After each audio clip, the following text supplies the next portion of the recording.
আসসালামু আলাইকুম। Hello everyone, সবাই কেমন আছেন? আশা করছি আল্লাহর রহমতে সবাই ভালো আছেন।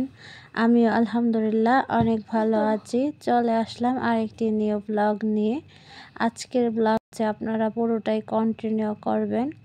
আর আমার এই ব্লগটি যদি আপনাদের কাছে ভালো লাগে তাহলে অবশ্যই ছোট্ট করে একটা লাইক দিয়ে দিবেন এবং বেশি বেশি করে শেয়ার করবেন, কমেন্ট করবেন।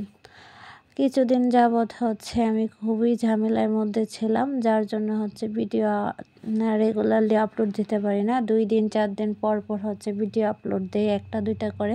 তো আপনারা যদি আমার পাশে থাকেন, আমার ভিডিওটা পুরোটা কন্টিনিউ করেন, এতে হয়তো আমারও ভালো লাগবে, আপনাদের কাছে ভালো লাগবে। আর যেহেতু আমি একটা আশা নিয়ে এই প্ল্যাটফর্মে আসছি, কিন্তু আমি আশাটা পূর্ণ করতে পারছি না, যেহেতু ওয়াচ টাইম পূর্ণ হচ্ছে না, তারপরে সাবস্ক্রাইব পূর্ণ হচ্ছে না। আপনারা যদি আমার পাশে থাকেন তাহলে সবই সম্ভব। তো আপনারা আমার এই ভিডিওটা পুরোটাই কন্টিনিউ করবেন এবং প্রত্যেকটা ভিডিও পেতে অবশ্যই অল বাটনটি প্রেস করে দিবেন।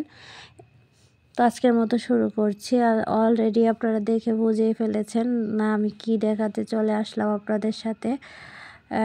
কেক নিয়ে তো আমার বড় আপু এই কেকগুলো তৈরি করছিল, আর কেকগুলো খাইছিলাম, খুবই ভালো লাগছিল। ধারে বসে বসে একদিক দিয়ে কেক কাটাকাটি চলতেছিল, আর অন্য দিক দিয়ে আমরা বসে বসে খাচ্ছিলাম, খুবই স্বাদ লাগতেছিল।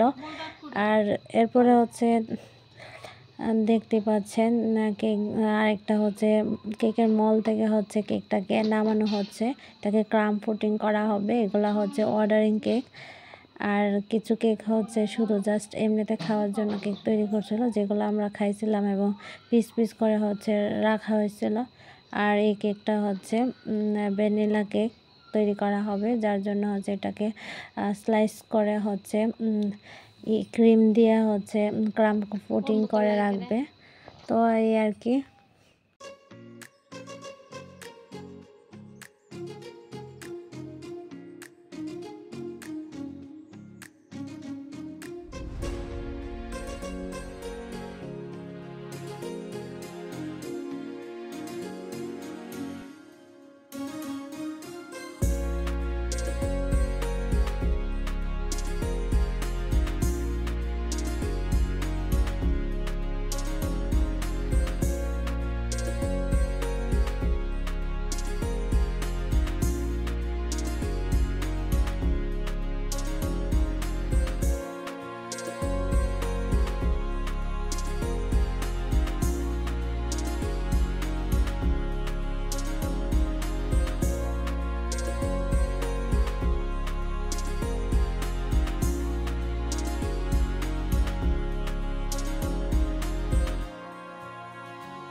আমার এই ভিডিওটা পুরোটাই কন্টিনিউ করেছেন তারা অবশ্যই বুঝতে পারছেন কিভাবে কেকটাকে ক্রাম কোটিং করে নিচ্ছিল। আর এই ক্রাম কোটিং করা শেষ হয়ে গেলে ফ্রিজে রেখে দেবে এবং পরবর্তীতে এটাকে ডেকোরেশন করে নেবে। তো আজকের মতো যারা আমার সাথে ছিলেন তাদের কাছে ভালো লাগলে অবশ্যই লাইক দিয়ে শেয়ার করে কমেন্ট করে আমার পাশে থাকবেন। তো আজকের মতো বিদায় নিচ্ছি। আল্লাহ হাফেজ। আসসালামু আলাইকুম।